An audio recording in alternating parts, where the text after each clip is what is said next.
Bendito seja Deus. Olá, queridos, muito boa noite a todos.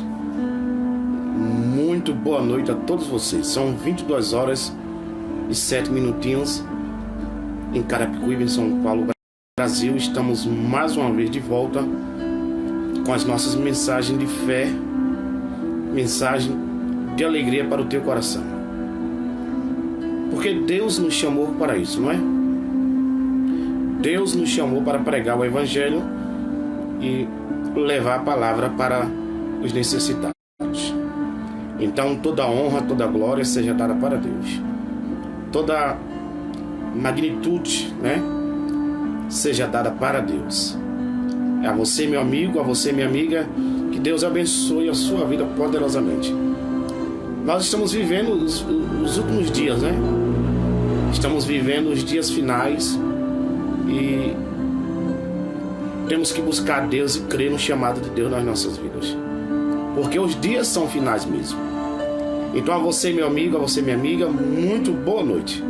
Mais uma noite de fé, mais uma noite de mensagem ao teu coração. Hoje nós vamos falar sobre Jonas. Hoje nós vamos falar sobre o profeta Jonas, né? A vocação de Jonas e o seu chamado, né? A vocação de Jonas, a atitude que Jonas teve ao tentar fugir da presença de Deus e o seu chamado, o que Deus fez na sua vida. Então, querido, onde você estiver, no teu lar, onde você estiver na tua casa, aonde você estiver no teu trabalho, através do celular, através do tablet, dessas ondas curtas da internet, da web, a você no estado de São Paulo, a você no estado do Nordeste, a você em todo o estado do Brasil, muito boa noite, né? Muito boa noite. Quem vos fala contigo é seu amigo Leonardo Silvestre. Eu quero mandar uma paz para você, meu amigo. Um abraço para meu amigo Natan Moraes. E aí, Natan, um abraço, que Deus abençoe a sua vida. Nosso amigo aí, pastor Samuel Corrêa. Queridos, muito boa noite para vocês, né? Que Deus abençoe a sua vida. 22 horas e 9 minutos em São Paulo, Brasil, em Carapicuíba. Vamos ler a palavra de Deus. Hoje eu quero pregar poucos minutos. Vamos ler a palavra de Deus. Livro de Jonas. Jonas, capítulo 1, na altura do versículo 1 ao versículo 2. O nosso texto diz aqui: a vocação de Jonas, a sua fuga e o seu castigo. Então acompanhe comigo, se você puder. Vamos ler a palavra de Deus. E veio a palavra do Senhor a Jonas, filho de Amitai, dizendo: levanta-te e vai à grande cidade de Nínive e clama contra ela, porque sua malícia subiu até mim. E Jonas se levantou para fugir à presença do Senhor, para Tarsis. Descendo a Jope, achou um navio, pagou, pois, a passagem, e desceu para dentro dele, para ir com eles para Tarsis. E diante dele fugir da face do Senhor. Mas o Senhor mandou um mar, um grande vento, e fez-se no mar uma grande tempestade, e o navio estava para quebrar-se. Então temeram os marinheiros e clamavam cada um a seu Deus, lançaram no mar todas as fazendas que estavam no navio para aliviar o seu peso. Jonas, porém, desceu aos lugares do porão e se deitou. Dormia um profundo sono. E o mestre do navio chegou-se a ele e disse: que tens, dormente? Levanta e invoca o teu Deus. Talvez assim Deus lembre-se de nós, para que não pereçamos. Só até aí. Que texto bonito, né, irmãos? Amém? Livro de Jonas. Jonas, capítulo 1, na altura do versículo 2. O texto diz o chamado de Deus, a vocação de Deus. ou seja, a vocação da parte de Deus a Jonas, a sua fuga e o seu castigo. Queridos, nós se deparamos com um texto muito peculiar para a nossa geração, muito peculiar para o nosso tempo, porque muitas pessoas tentam fugir da presença de Deus, porque a voz de Deus vem a Jonas, a voz de Deus vem a Jonas, o chamado de Deus vem a Jonas, dizendo: levanta-te e vai à grande cidade de Nínive e clama contra ela. Esse é o chamado de Deus a Jonas. É a palavra de Deus para o profeta e diz: levanta-te, vai à grande cidade de Nínive e clama contra ela. Porque nós entendemos no versículo 2 que Deus especifica por que Jonas teria que estar em Nínive. Deus especifica a Jonas porque ele tem que pregar em Nínive. O que é que incomodava Deus? O que estava trazendo a ira de Deus? E ele diz: porque a sua malícia subiu até mim. A sua malícia subiu até mim. Então, no primeiro impacto, Deus diz: Jonas, levanta-te e vai à grande cidade de Nínive e pregue contra ela, porque o seu pecado, a sua malícia sobe até mim. Então, queridos, esse é o chamado, essa é a escolha. Esse é o momento em que a voz de Deus é dirigida ao profeta. A ordem de Deus. A ordem de Deus é essa: vai e prega contra Nínive. Prega contra Nínive. Precisamos entender como que era Nínive. Como que eram os ninivitas. Como viviam os ninivitas. Eles eram idólatras, eram pagãos. Eles praticavam feitiçaria da pesada mesmo. O carro forte dos ninivitas era a feitiçaria. O carro forte dos ninivitas era a feitiçaria. Eles matavam crianças, ofereciam a deuses pagãos. Então o mal que havia em Nínive era muito grande. Por isso que Deus diz: a sua malícia subiu até mim. Então nós vemos Deus dentro de uma verdade que ele queria, acabar com isso. E Jonas, o profeta Jonas era a ferramenta. Jonas era a ferramenta que Deus queria usar, que Deus queria manejar. Porque Deus diz: olha, você vai e prega, chega na grande cidade de Nínive e pregue. Só isso. Porque eu estou mandando. O chamado de Deus na vida de um profeta como Jonas. Como Jonas. Aí nós perguntamos: por que Deus escolheu a Jonas?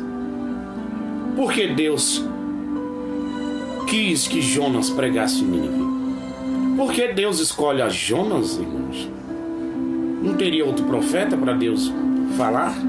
Para Deus escolher? Por que Deus escolheu literalmente Jonas? Mais adiante nós vamos ver porque Deus escolheu esse profeta. Então no capítulo 1, no versículo 2, o chamado de Deus a Jonas.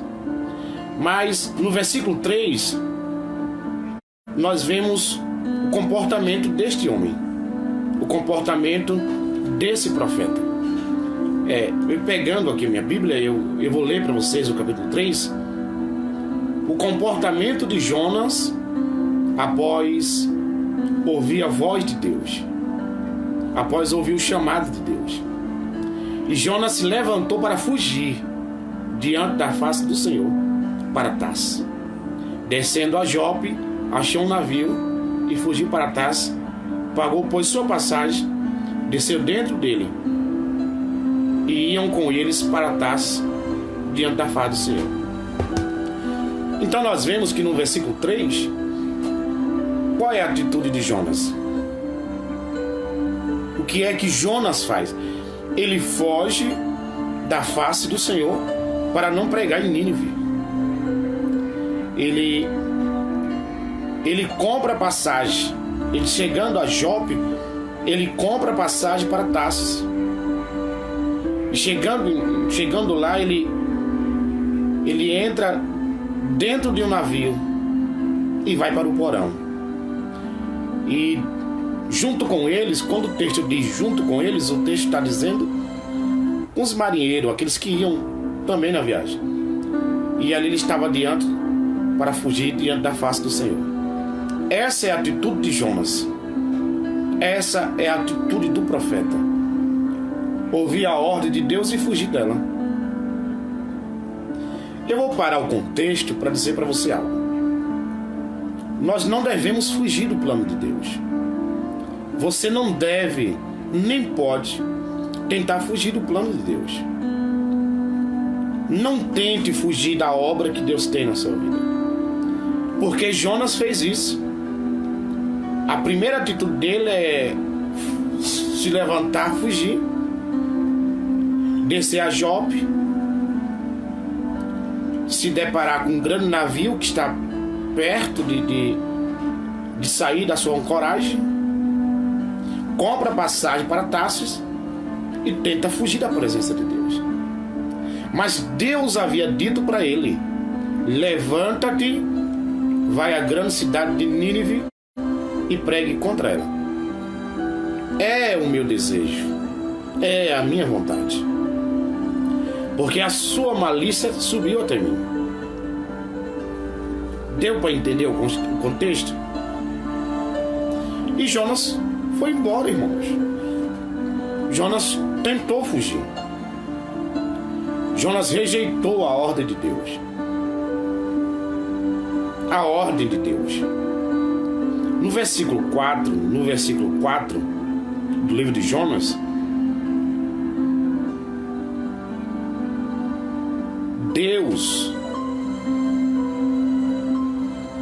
Deus não virou as costas para a atitude de Jonas. Deus não fez vista grossa para aquilo que Jonas fez. Deus não tapou os olhos diante do comportamento de Jonas.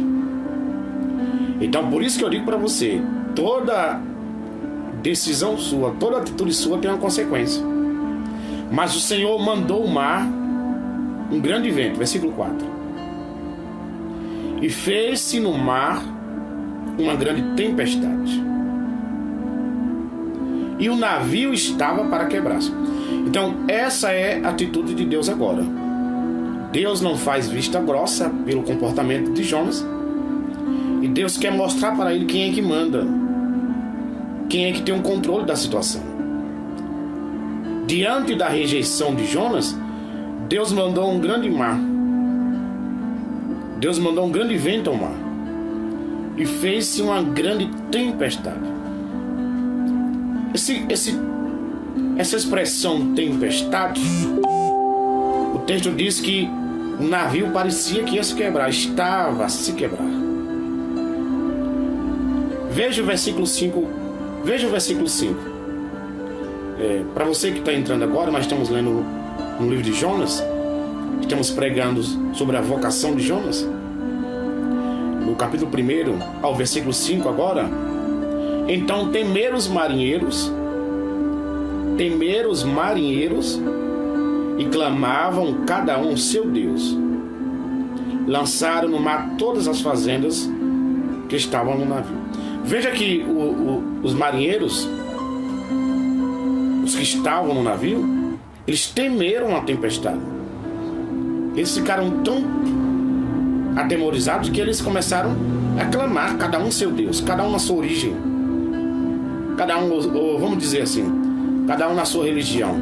Então eles começaram a clamar o seu Deus. Nada adiantava. Quando eles veem que nada adianta, eles começam a pegar os seus objetos, as suas fazendas, e começam a jogar fora do navio, porque eles acham que o navio está pesado. Eles acham que o navio está pesado e precisa aliviar o peso. Até nesse momento eles não sabem que o sobrenatural, que a mudança no curso da natureza é algo divino. Então eles não sabem ainda. E começam a lançar fora tudo que traz peso para o navio. Mas Jonas, porém, desceu aos lugares do porão, se deitou e dormia um sono profundo. Deu para entender que os marinheiros clamavam, naquilo que eles creem, é óbvio, clamavam, adoravam ao seu Deus, naquilo que eles acreditam. Mas aquele que conhecia o Deus que nós conhecemos, aquele que Deus se dirigiu no início do contexto, lhe dando uma ordem, ele vai para o porão e vai dormir. E dormia um profundo sono. Uma atitude desleal ao nosso Deus. Uma atitude contrária à decisão de Deus. Um servo de Deus que, diante de uma determinação de Deus, ele vai para o porão porque Jonas fez isso. Jonas vai ao porão e vai dormir. Quer dizer, ele não clama a Deus. Por quê? Porque ele estava fugindo da presença de Deus. Porque os marinheiros não sabiam que Jonas estava fugindo do seu Deus. E ali ele dorme, né, irmãos? Ele dorme diante de uma situação perigosa. Porque desobedecer a Deus é um ato perigoso. Desobedecer a Deus, olha aqui para mim, é um ato perigoso. Não obedecer à voz de Deus é um ato gravíssimo. Por que ele não ora? Porque ele está desobedecendo a Deus. Porque em todo o curso a sua atitude é de não querer ir a Nínive. Mas o mestre do navio, no versículo 6, chegou-se a ele e disse: o que tens dormente? Não é interessante? Não é interessante, irmãos? Porque o mestre do navio diz: mas rapaz, nós estamos aqui em cima clamando, tu estás aí dormindo. Então ele diz: o que tens dormente? Levanta-te, rapaz, invoca o teu Deus. Talvez assim Deus lembre-se de nós, para que não pereçamos. Você vê que a atitude errante de Jonas,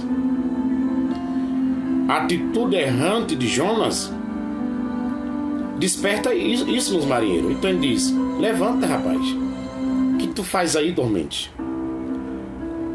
Não era normal, né, irmão? Uma tempestade, todo mundo desesperado e Jonas dormindo.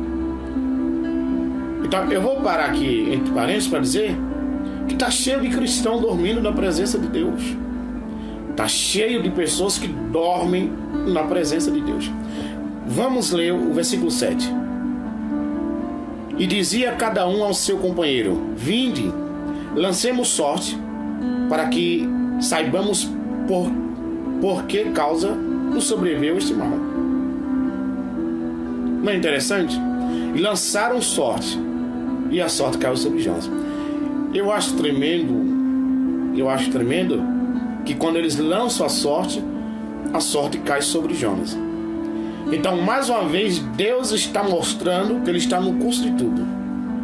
Deus está mostrando que Ele está no controle. Jonas não poderia fugir. Não dá para fugir. Diante da escolha de Deus, não se consegue fugir. Não adianta você querer fazer sua vontade e dizer: não, eu não quero servir a Deus. Porque muitos tentam fugir do plano de Deus. Não adianta, querido. Você viu aqui os marinheiros, quando criam esse ato, que é um costume deles, lançar a sorte, e a sorte cai sobre Jonas. Eles usam de utensílios para saber por quê. Por que esse mal veio? Eles acreditam naquilo que eles tinham costume. Mas a sorte cai sobre Jonas. Querido, não dá para fugir mesmo. No versículo 8,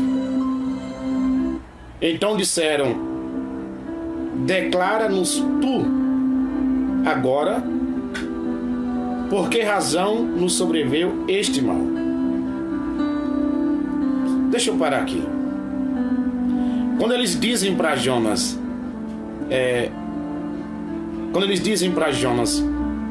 declara-nos agora tu por que razão nos sobreveio este mal, aqui os marinheiros já entendem, eles já sabem que a tempestade no mar é algo causado por algo divino.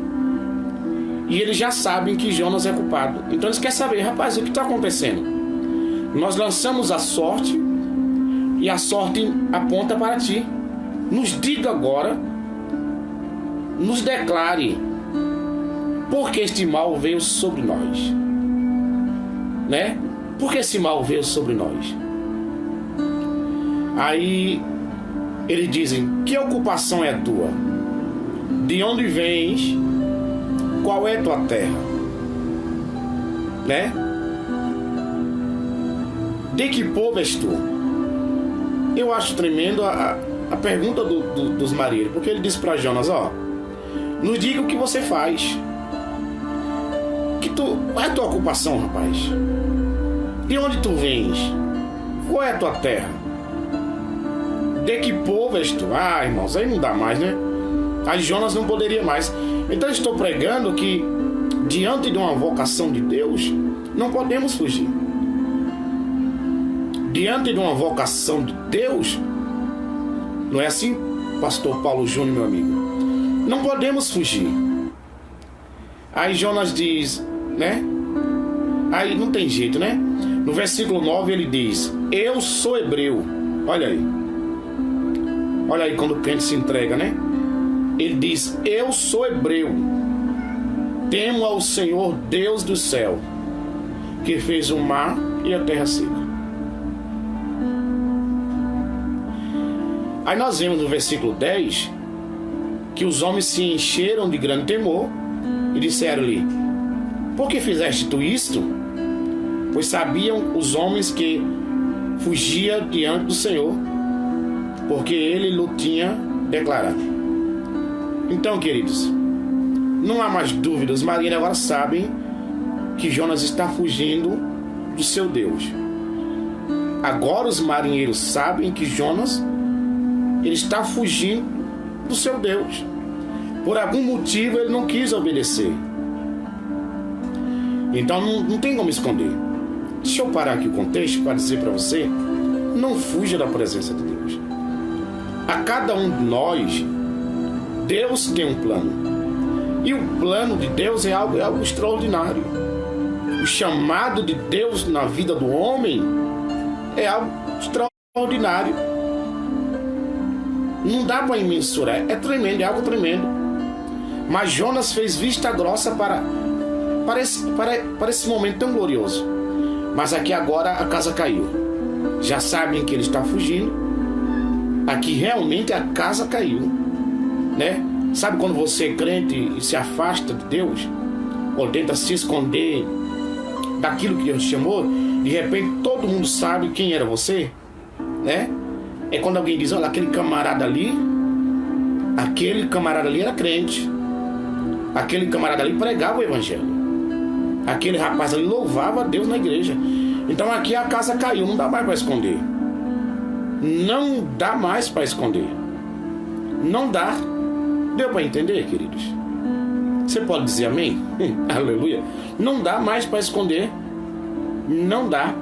No versículo 11, disseram-lhe: que te faremos nós para que o mar se acalme? Porque o mar se elevava e engrossava cada vez mais. E ele disse-lhes: levanta-me, lançai-me ao mar, e o mar se aquietará. Deixa eu frisar esse versículo. Olha a atitude de Jonas. Ele diz: o que é que nós vamos fazer para que esse mal saia diante de nós? porque o mar cada vez mais se engrossava. Jonas, como um bom cristão, ou seja, um bom servo de Deus, como eu e você, que sabe quando estamos errados e tememos o castigo de Deus, ele diz: olha, me lancem ao mar, e o mar vai se aquietar, se aquietará, ou seja, lance-me ao mar, e o mar vai se acalmar. Então, queridos, nós sabemos quando a situação está errada. Nós sabemos quando as coisas estão apertando, né? Não adianta, querido. Não adianta, né? Você sabe que às vezes uma tempestade está na sua vida e não é demônio, não é seta do diabo. Você sabe que tem a mão de Deus, é ou não é? É ou não é? Nós sabemos que quando a tempestade às vezes não é algo espiritual, é a mão de Deus. Nós sabemos quando algumas coisas estão apertando e é o próprio Deus dizendo: olha, estou no controle, ou faz ou vai ver que eu mando na casa. Não é assim? Ele diz: me lance ao mar. Ele diz: me coloque ao mar. E o mar vai se acalmar, se aquietará. E ele confirma isso, porque eu sei que por minha causa vos sobreveio essa grande tempestade. Dá para entender esse pensamento? Como é que você sabe que... Dá para entender a atitude do profeta? Como Jonas.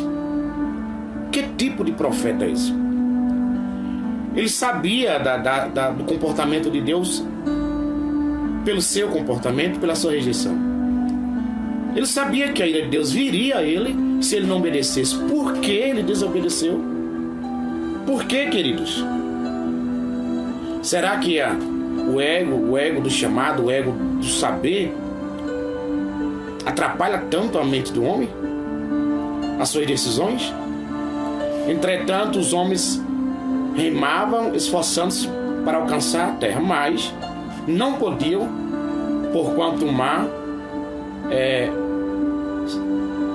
se lá embravecendo cada vez mais. Quer dizer, eles tentavam remar, tentavam dar um jeito, mas eles não queriam lançar Jonas dentro do mar. Eles não eram tão mal assim, né? Mas o mar ficava cada vez mais bravo. Por quê, queridos? Porque Jonas sabia que Deus se iria se irritar com ele.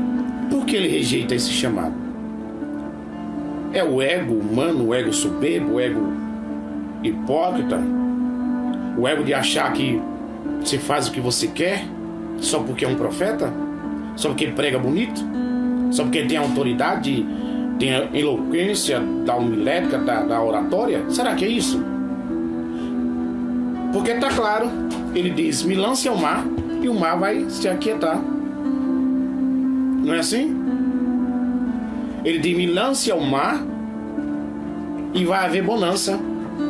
No versículo 14, então clamaram ao Senhor e disseram: ah, Senhor, nós te rogamos, não perecemos por causa da vida deste homem. Olha aí, os marinheiros até clamam a Deus, diz: olha, que não nos condene por isso, que nós não pereça por causa da vida deste homem. Não ponha sobre nós o sangue desse inocente, porque tu, Senhor, fizeste como te aprova. Então nós entendemos que até os marinheiros, eles sabem que se lançar Jonas no mar ele vai morrer, que Deus permitirá que ele perca a vida. Então eles dizem: não nos culpe do sangue desse inocente. Os marinheiros dizem no versículo 14: e não me culpem do sangue desse homem inocente, né? Não ponha sobre nós a culpa, porque o Senhor quis assim. No versículo 15, estava lendo no versículo 14, no versículo 15, ou seja, Jonas, eles levantaram, ou seja, Jonas, e lançaram o mar, e cessou-se o mar e a sua fúria. Olha aí. Você quer acalmar a tempestade da sua vida? Obedeça a Deus. Porque muitas vezes a tempestade, ela veio por culpa sua. Sim, por culpa sua. Quando eles lançam Jonas ao mar, né? A tempestade cessou a sua fúria. Olha que coisa boa. Quando eles pegam a Jonas, lançam Jonas no mar, acabou a tempestade. O mar ficou calmo. Houve bonança, vamos dizer assim. Cessou a fúria. Cessou a fúria. No versículo 16, acompanha aqui comigo. Temeram, pois, estes homens ao Senhor com grande temor, e ofereceram sacrifícios ao Senhor, e fizeram votos. Fizeram votos, irmãos. Preparou, pois, o Senhor um grande peixe. Olha o versículo 17. Após Jonas cair no mar e o mar se acalma,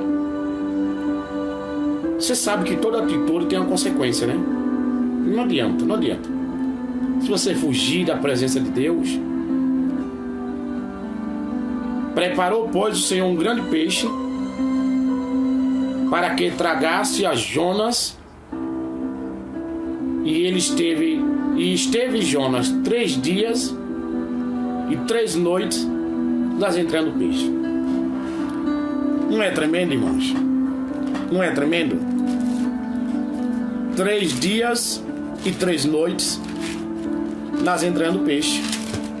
Jonas, ele sabia que Deus, né? Que Deus estava no controle de tudo e ele não poderia fugir. Eu acho tremendo, eu acho maravilhoso esse texto.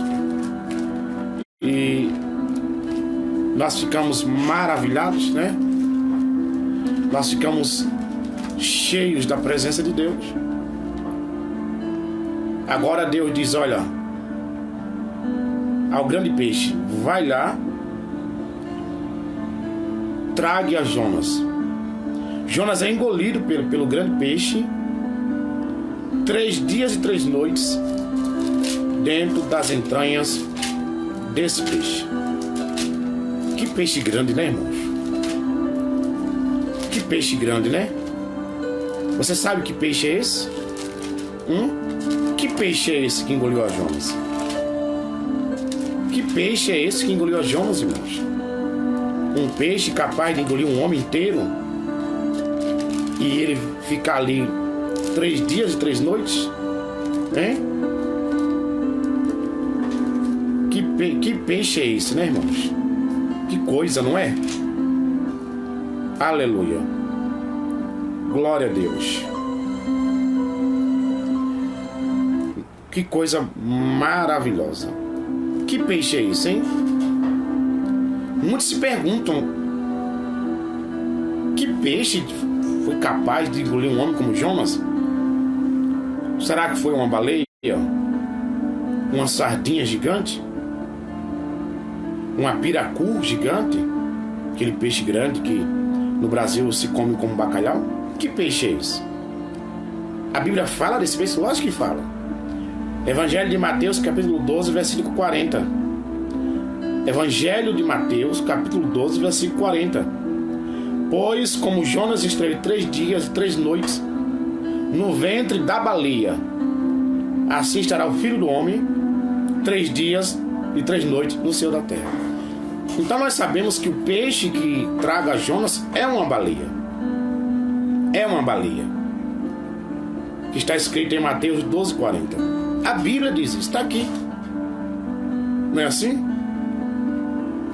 De dentro da baleia, nós começamos a ver o tremor de Jonas, o reconhecimento.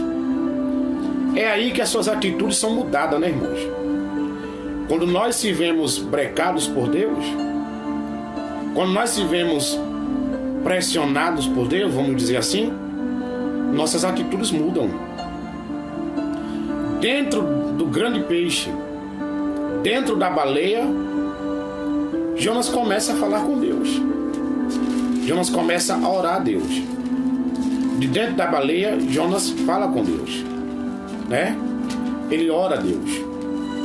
De dentro da baleia, de dentro do profundo dos mares, na mais profunda escuridão, no mais profundo abismo, ele ora a Deus. Ele clama a Deus. É aí, querido, onde o orgulho do homem cai por terra. É aí onde a natureza do homem muda, né? É aí onde a natureza errante do homem muda. Porque após estar dentro do ventre da baleia, do peixe, Jonas ora a Deus, né, irmão? Então vamos entender.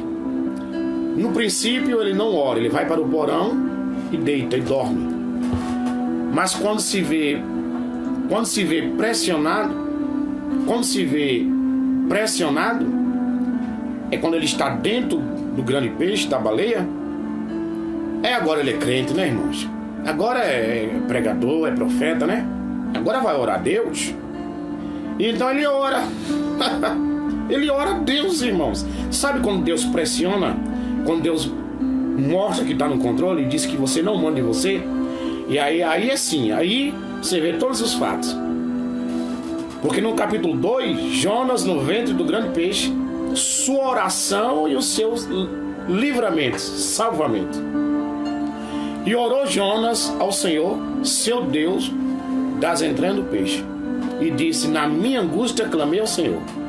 E ele me respondeu, do ventre do inferno, gritei, tu ouviste a minha voz. Tá vendo, irmãos? Você vai esperar Deus brecar você? Você vai esperar Deus brecar a sua vida? Porque quando Jonas entende que ele está errante, que o seu orgulho em não obedecer a Deus lhe levou à tempestade e quase matou aqueles homens que não tinham nada a ver com a situação. Porque o que envolve aqui, o que está em xeque aqui, é o chamado de Deus a Jonas. É a ordem de Deus e a sua desobediência. Quando lançam Jonas dentro do mar, Deus dá ordem, o grande peixe traga Jonas. Quer dizer, a grande baleia. Evangelho de Mateus, capítulo 12, versículo 40, o texto diz, a Bíblia diz que era uma baleia. Né? Assim como Jonas ficou 3 dias e 3 noites no ventre da baleia, o Filho do Homem estará no seio da terra. Então, queridos, de dentro do peixe, Jonas mudou. De dentro do peixe, Jonas fala com Deus. Jonas ora a Deus. É quando nós estamos apertados com a situação e vamos para um monte orar, né? Vamos consagrar, vamos ler a Bíblia, né? Pedimos ajuda em oração, se arrependemos dos nossos erros. Jonas começa a falar com Deus e diz: na minha angústia clamei ao Senhor, gritei e tu ouviste o meu clamor. Porque ele gritava mesmo. Eu começo a mensurar, a conjecturar, porque não dá para ter uma certeza como que ele está dentro das entranhas do peixe, dentro de uma grande baleia. A baleia, ela tem a garganta muito pequena, ela se alimenta de grandes cardumes de sardinha, porque ele diz: tu me lançaste no profundo do coração dos grandes mares, dos mares, corrente me cercou, todas as ondas e as tuas vagas têm passado por cima de mim. E eu disse: lançado estou diante dos teus olhos, todavia tornarei a ver o templo da tua santidade. Ele está orando a Deus, né, irmão? Lembramos, quem não orou no princípio, ele estava dormindo no porão, agora está falando com Deus. Mas de dentro do peixe. De dentro do peixe. Então, eu vou perguntar para você, né? Dentro ou fora do peixe? E aí? E aí, queridos? Dentro ou fora do peixe? Aí ele clama e diz: um dia eu sei que se o Senhor me tirar daqui, ele quer dizer, se o Senhor me tirar daqui, eu estarei no teu templo te adorando. Ele disse: se o Senhor me tirar daqui, eu verei a tua santidade. Ele está clamando a Deus de dentro do peixe, da baleia, porque se ele não clamar, ele vai morrer. Ele ainda não estava morto. Um dos maiores milagres é saber que ele está vivo orando dentro do peixe. Tudo isso porque não obedeceu a Deus. Então vamos ver. No versículo 5 ele diz: as águas me cercaram até a alma, ele começa a mensurar o que ele está vivendo dentro do peixe e diz: o abismo me rodeou, as águas se rolaram na minha cabeça. Tremendo, não é? Não é tremendo? Ele diz: eu desci aos fundamentos dos montes, os ferrolhos da terra correram sobre mim, para que sempre, mas tu livra, para sempre. Mas ele diz: para sempre, mas tu livras a minha vida da perdição. Ó Senhor, meu Deus. Então ele está orando. Jonas ora, mudança de comportamento. Mudança de comportamento quando ele percebe que com Deus não se brinca. Mudança de comportamento quando ele percebe que não pode rejeitar o chamado de Deus. Aí está orando, irmãos. Disse: Senhor, tu podes me livrar. Tira a minha vida dessa perdição. No versículo 7, quando desfalecia em mim a minha alma, eu me lembrei do Senhor. E entrou a ti a minha oração no templo da tua santidade. Quer dizer, Jonas lembrou-se de Deus de dentro do peixe. Quer dizer, as atitudes de um profeta que tem uma longa experiência em pregar, tem uma mensagem tremenda, porque a pregação de Jonas é uma pregação tremenda. No seu tempo, vamos dizer assim, não houve um profeta como Jonas. O próprio Jesus testificou de Jonas, a sua mensagem, a tonalidade da sua pregação, porque ele tem uma mensagem segura. Por isso que Deus escolheu, não é assim? Então no capítulo 2 ele está orando a Deus, ele está pedindo misericórdia a Deus, ele está pedindo uma nova chance para pregar, porque ele está com medo da morte, ele está com medo da ira de Deus. Então Jonas ora a Deus, Jonas fala com Deus. E é muito bonito, né? Quando Deus aperta a situação e você vem para a presença de Deus. Querido, é aí onde muita coisa muda. É ou não é? É ou não é? É aí onde muita coisa muda nas nossas vidas. E os que observavam as vaidades vãs deixam a sua própria misericórdia. Ele está orando: mas eu oferecerei a ti sacrifício com voz de agradecimento, o que voltei e pagarei. Do Senhor vem a salvação. O Senhor deu para entender aqui? Porque ele está prometendo: se Deus livrar ele da morte, ele vai adorar no templo, ele vai adorar na santidade, né? Ele disse: se tu me livrar daqui, eu vou te agradecer, eu vou pagar o meu voto. Aí Deus ouve a oração dele, de Jonas, e no versículo 10 do capítulo 2, falou, pois, o Senhor ao peixe, e ele vomitou a Jonas na terra. Eu acho tremendo, meu Deus. Se depare com esse capítulo 2, versículo 10. Falou, pois, o Senhor ao peixe, e ele vomitou a Jonas. Não é algo tremendo? Como nós mensuramos um Deus falando com um peixe e dizendo: vomite o meu servo para a beira da praia. Glória a Deus. É algo tremendo, não é, irmãos? Tem que ser crente por aqui nessas coisas. Nós cremos nisso, porque somos crentes. Só um cristão crê nisso que nós estamos pregando. Porque Deus falou e disse: vomite a Jonas na terra. E a baleia, o grande peixe, talvez você que entrou aqui agora e não sabe, mas a Bíblia diz que o peixe que engoliu a Jonas era uma baleia. Evangelho de Mateus, capítulo 12, versículo 40. E Deus ordenou, e a baleia vomitou a Jonas para a beira da praia, para a beira da terra, né? Em terra. Ele orou a Deus, né, irmãos? Não é aquilo que nós fazemos quando nós prometemos rios e fundos a Deus?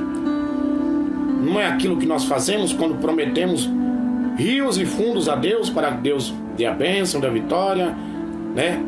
Lágrimas de crocodilo, não é assim? Chora que é uma bênção. Senhor, se o Senhor me der a bênção, eu vou me renovar, vou ficar firme. Não é assim que nós fazemos? Rios de lágrimas de crocodilo, não é assim? fantasias, situações que parecem verdadeiras, mas não são.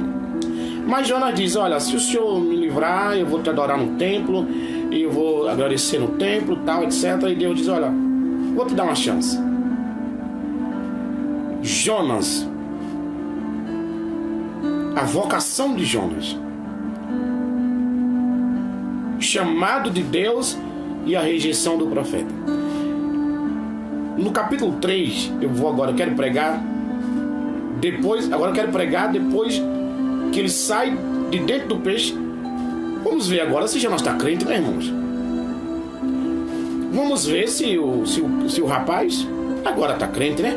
Se o profeta agora é um profeta de Deus, que ele é, na verdade, né?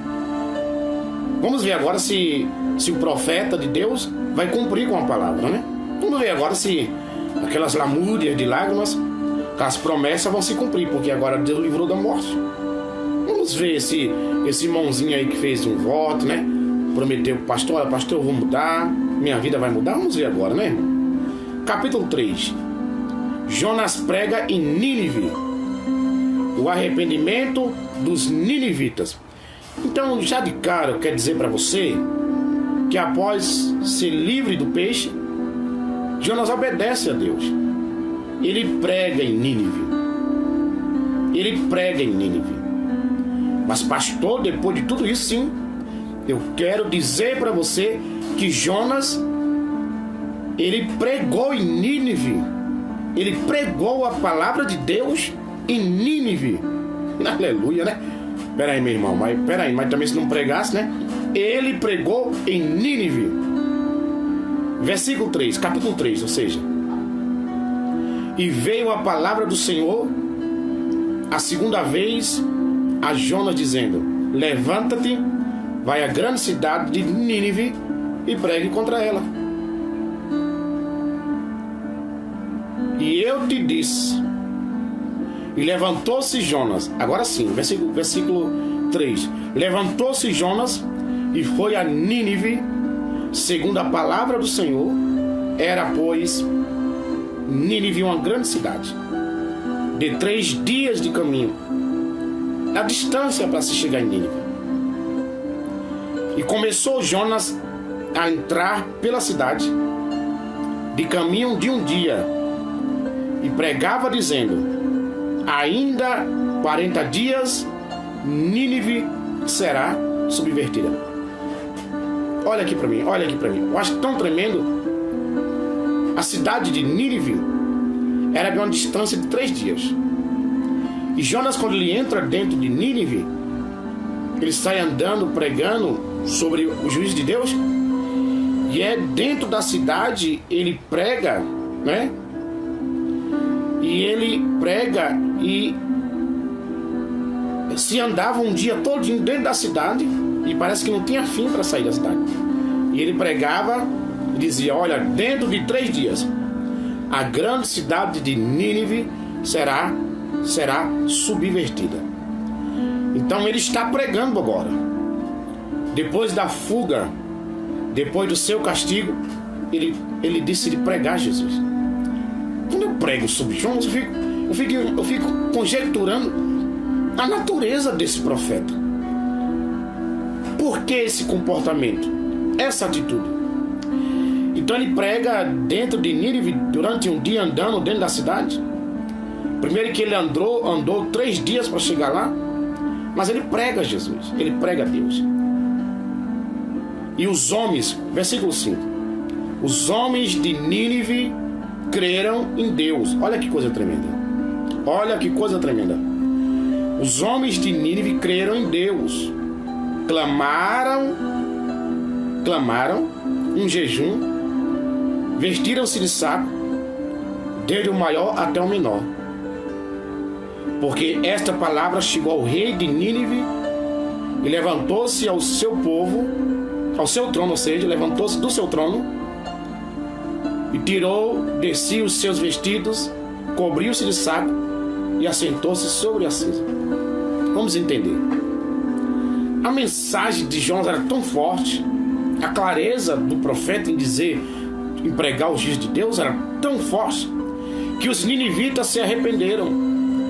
Os ninivitas clamaram, se arrependeram, né? Jejuaram, se vestiram de saco. Não é assim?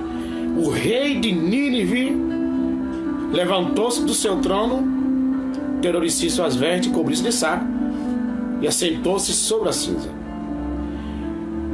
Porque eles clamaram, fizeram um jejum, desde o adulto até o menor. Então nós vemos, queridos, a mensagem, a tonalidade, a clareza desse profeta. Porque Deus, está aí a resposta, como eu preguei no princípio. Porque Deus escolheu a Jonas? Porque Deus escolheu esse homem. Está aí. Ele tinha uma ferramenta, ele tinha uma certa ousadia em falar. E Deus queria ele. Sim, Deus queria ele. Como Deus, ele quer você. E assim? Então no versículo 6, o rei de Nínive, ele levanta o seu trono e diz: olha, vamos se cobrir de saco, vamos se lançar na cinza. E está aí. Para que esse mal não sobrevenha sobre nós. No versículo 7 fez uma proclamação. Olha que coisa linda. Que se divulgou em Nínive por mandado do rei dos seus grandes. Fizeram uma proclamação, um mandado sobre todos os seus grandes, dizendo: nem homens, nem animais, nem bois, nem ovelhas provem coisa alguma, nem lhes dê pasto, nem bebam água, mas os homens e os animais estarão cobertos de saco e clamarão, né? Adorarão, clamarão fortemente a Deus e se converterão cada um do seu mau caminho e da violência que há nas suas mãos. Deixa eu parar aqui o texto. Olha que algo tremendo. Olha o que a pregação de Jonas trouxe para Nínive.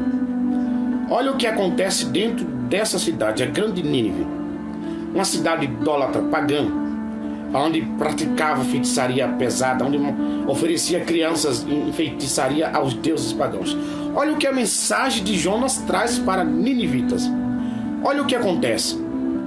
Eles fazem uma proclamação, eles jejuam diante dos grandes, eles fazem um grande movimento para que as pessoas se arrependam, se convertam cada um do seu mau caminho e da sua violência e de tudo aquilo que é derrante nas suas mãos. Olha o que a mensagem, olha aquilo que Jonas prega acontece nele. Porque Deus escolheu ele para isso. Era ele que Deus queria usar. E ele rejeitara no começo. Coisa linda, não é? Versículo 9. Quem sabe Deus se voltará. Então eu acho tremendo quando ele diz: quem sabe Deus se voltará a Deus, ou seja, e se arrependerá e se apartará do furor da sua ira, de sorte que não pereçamos. E Deus viu as obras deles. Agora sim, versículo 10. Deus viu a obra deles, como se converteram do seu mau caminho, e Deus se arrependeu do mal que tinha dito que faria e não fez. Tá, tremendo, não é? Deus mudou o seu juízo. Quando falar que se arrependeu, quer dizer que Deus mudou o seu juízo acerca deles. Deus viu a obra dos ninivitas. Deus viu que se converteram de verdade, se arrependeram do seu mau caminho, e não mais destruiu essa grande cidade de Nínive, porque Nínive seria pervertida, destruída. Não é tremendo? É aquilo que eu falei no início. Porque Deus escolheu, está aí. Deus escolheu Jonas para pregar em Nínive, para uma grande obra. Quando eu prego sobre Jonas, irmão, tremendo, não é? Tremendo, não é? No capítulo 4 agora, vamos ver o que acontece. Vamos ver o comportamento do profeta. O que acontece com Jonas depois da sua grande mensagem, depois da sua grande pregação? O que Jonas faz? O capítulo 4 diz o descontentamento de Jonas e a resposta de Deus. Vamos ver, vamos entender esse profeta. Mas desgostou-se Jonas extremamente, disse, ficou todo ressentido. Coitado, né, irmãos? Ficou triste. Olha a alegria dele. Olha, depois que as almas se converteram, olha a alegria de Jonas. Ficou todo descontente. E orou ao Senhor e disse: ah, Senhor, não foi isso, não era bem isso que eu queria, estando ainda na minha terra. Por isso me preveni, fugindo para Tarsis. Que atrevimento, não é, irmão? Que profeta é esse? Ele diz: por isso eu me preveni, fugindo para Tarsis, pois sabia que és Deus piedoso. Misericordioso, longânimo, grande em benignidade, que te arrependes do mal. Peço-te, pois, Senhor, tira a minha vida, porque melhor me é morrer do que viver. Que profeta é esse? Que tipo de mensageiro é esse? Que sabendo que Deus é misericordioso, que sabendo que Deus é rico em perdoar, sabendo, Jonas, que Deus é longânimo, grande em benignidade, ele sabia de tudo isso, ele não queria que os ninivitas se arrependessem. Na verdade, esse profeta não desejava o arrependimento das pessoas. Eu quero dizer para você que a sua vontade não é a vontade de Deus. Se você acha que alguém não serve para servir a Deus, não é a sua vontade, né? Jonas queria essa verdade. Ele não tinha amor, não tinha bondade, não tinha misericórdia. Por ele, Deus matava todos os ninivitas. E agora ele pede a morte. Ele diz: eu sabia desde o início que tu ias ter um plano com eles. Ele diz, olha o atrevimento do profeta. Ele diz: eu sabia, por isso tentei fugir. Queridos, então ele diz para Deus: peço-te, tira a minha vida, melhor morrer do que viver. Não seja um profeta igual Jonas. Mesmo que ele tenha suas qualificações, mas não é atitude bonita para se agradar, né? Tira a minha vida, melhor morrer do que viver. E disse o Senhor: é razoável, Jonas? Olha o que Deus diz: é razoável, Jonas, esse teu ressentimento? Tu estás triste aí? É verdade que tu estás assim? É razoável esse teu comportamento, esse teu ressentimento? E então Jonas sai da cidade, sentou-se no oriente da cidade, e ali fez uma cabana, porque ele era folgadinho mesmo. Assentou-se debaixo dela, né? A sombra até debaixo dela, até a sombra de ver o que acontecera à cidade. Ele foi lá: tá bom, falei o que eu quis, já preguei, mas não estou feliz. Tá cheio de pessoas que prega, mas não tem amor às almas, né, irmão? Prega, mas por ele quer dizer: ali já está condenado, que Deus mata. Não é assim, rapaz. Jonas diz isso: eu sabia de tudo, por isso me preveni fugindo, que tu és rico em bondade, rico em misericórdia. Aí Deus diz: mas rapaz, é isso mesmo? É razoável o teu sentimento? Aí ele vai para a cidade, fica ali procurando a sombra, se assenta. Aí Deus quer testar o caboclo, né? O Senhor Deus fez nascer um pé de abóbora, que subiu acima de Jonas, para que viesse fazer sombra na sua cabeça, ao fim de livrar dos seus enfados. Estava cansado, né, irmão?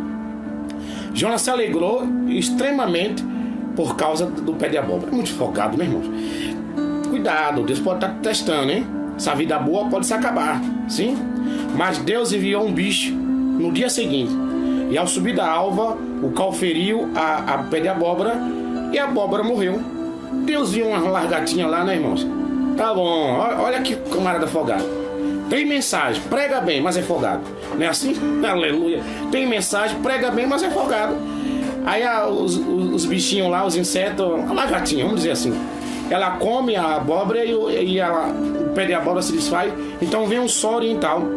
E aconteceu que aparecendo o sol, Deus mandou um vento oriental, quer dizer, calmoso. E o sol feriu a cabeça de Jonas, e ele desmaiou e desejou com toda a sua vida, com toda a sua alma, morrer. Era tão quente o calor do sol, que Jonas desmaiou, né? Desmaiou e disse: eu desejo morrer, dizendo: melhor me é morrer do que viver. Então Deus disse: Jonas, é acaso razoável que assim te enfades por causa do pé de abóbora? E ele disse: é justo. Irmãos, que tipo de profeta é esse, né? Jonas tinha os seus talentos, mas teve um comportamento inaceitável, né? Ele disse: é justo. Olha que coisa. Que me enfades a ponto de desejar a morte. E disse o Senhor: tiveste compaixão do pé de abóbora, da aboboreira, na qual não trabalhaste, nem fizeste crescer, que nunca numa noite nasceu e numa noite pereceu. Aí Deus diz no versículo 11: e não hei eu de ter compaixão da grande cidade de Nínive. É agora que Deus diz para ele, né? É agora que Deus mostra para ele quem é que manda, irmãos, né? Deus diz: tivesse compaixão do pé de abóbora, num dia nasceu, num dia pereceu, mas não tivesse compaixão, né? Eu não hei de ter compaixão, seja da grande cidade de Nínive, que tem mais de 120 mil homens, 120 mil ninivitas, que não sabem discernir entre a mão direita e entre a mão esquerda, e até muitos animais. Então Jonas, ele ficou com dó do pé de abóbora. Ele ficou com dó do pé de abóbora, mas ele não teve compaixão das vidas, das almas. Parece os pregadores desse século, pregam o evangelho, mas não amam as almas. Parece os líderes desse século, pregam, mas não amam as almas, né? Porque Jonas foi tão audacioso que ele diz: olha, eu sabia de tudo, desde o início, que tu ia ter compaixão, misericórdia deles, que tu és misericordioso, longânimo, é rico em perdoar, por isso eu não quis ir. Que tipo de profeta é esse? Cheio de qualificações, cheio de ousadia, mas que teve comportamentos inaceitáveis na obra de Deus. Não seja como Jonas, ame as almas. Não seja folgadinho, não espere a sombra da abóbora. Não espere a vida debaixo da sombra. Deseje obedecer o chamado de Deus. Deus disse: tivesse compaixão do pé de abóbora, que num dia nasceu e num dia pereceu. Não tivesse compaixão de 150 ninivitas, e eu não poderia ter compaixão de 120, ou seja, 120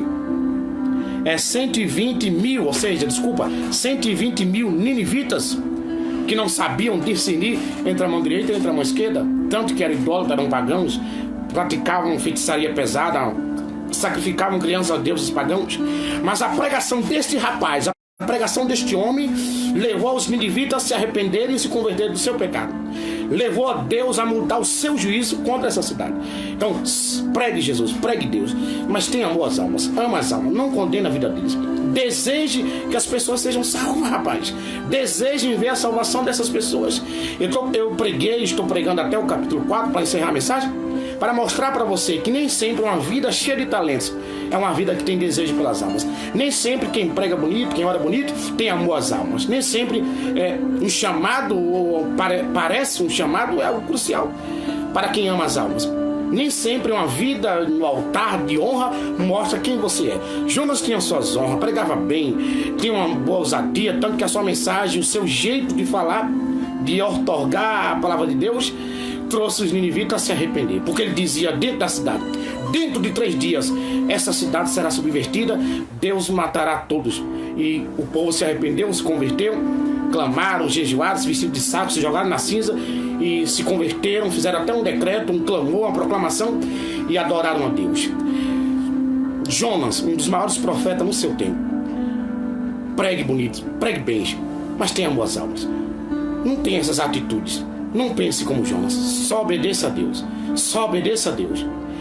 Deus livrou de dentro das entranhas da baleia, do peixe, quer dizer, baleia, peixe, né? O texto diz em Mateus 12,40 que é uma baleia. De dentro da baleia, porque ele se arrependeu e fez votos a Deus.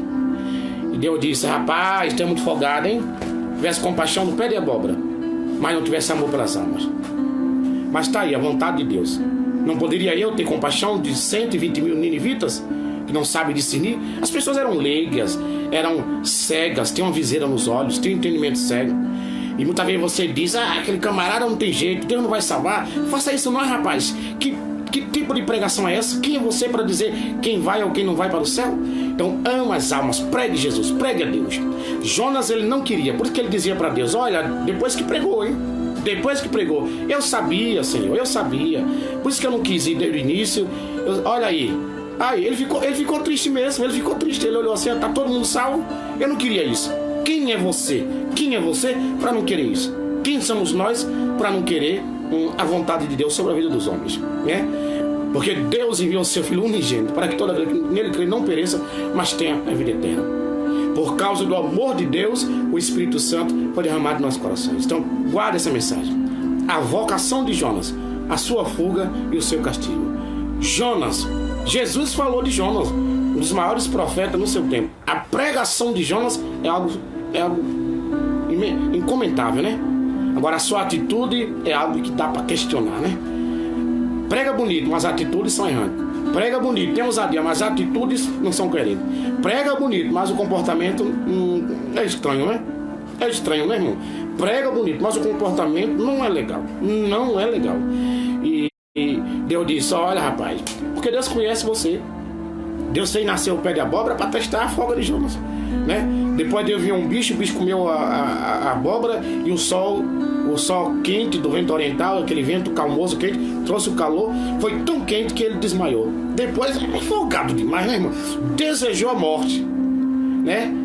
É um perfil dessa época, né, irmão? Ainda reclama de Deus. Rapaz, obedeça a Deus. Pregue o reino. Obedeça o chamado. Eu tenho um ministério. Que ministério é esse? Ministério da folga? Você está se levantando contra o meu ministério. Que ministério é esse, rapaz? Ministério da folga? Irmão, é uns camaradinha folgado, hein? Mas não seja igual Jonas. Obedeça a Deus. Ame as almas. Obedeça. Não tente fugir. Se fugir, o peixe te espera. Dentro ou fora do peixe. Então, querido, guarde essa mensagem. Guarde essa mensagem. Hoje eu fui além de tudo, né? Guarde essa mensagem. A vocação de Jonas, a sua fuga e o seu castigo. Deus abençoe. Ficamos por aqui. Deus abençoe a sua vida. Um abraço de Leonardo Silvestre. Amanhã estaremos pregando na Igreja Pentecostal da Bíblia, do meu amigo Gilson, Encontro de Varões. Deus abençoe. Um abraço. Amanhã nós pregaremos aqui no Jardim Angélica, na estrada do Gil Vitorello, aqui em Carapicuíba. Um abraço. Amanhã estamos juntos. Um abraço de Deus e um abraço meu também. Fique com Deus. Pregue Deus. Pregue Jesus. Obedeça a Deus e o seu chamado. Não desista do plano de Deus na sua vida. Aquele abraço. Deus abençoe.